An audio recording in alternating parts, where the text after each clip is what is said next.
You can mess up the bolts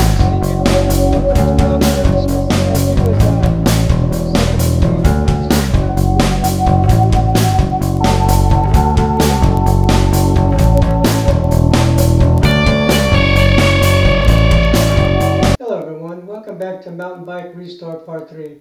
Well, the next step on this restoration is check out the gear shifters. First thing I do is I check for damage.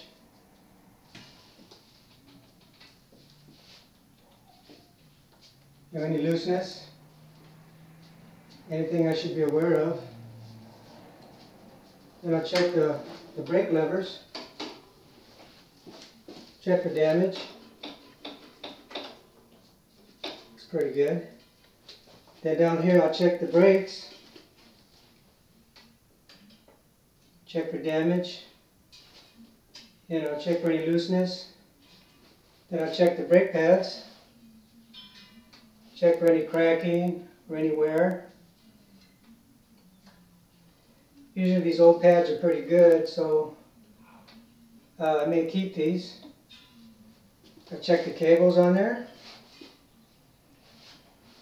Look pretty good.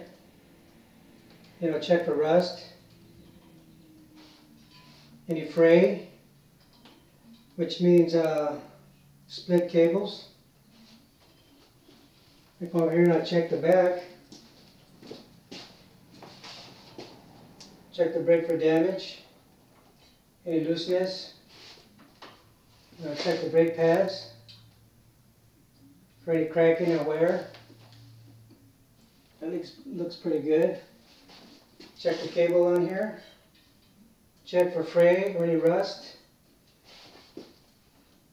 It's pretty good. Okay, well, that's going to conclude part 3 of Mountain Bike Restore. I'll get back to you with part 4 and we'll go from there. Talk to you in a few. Have a good one.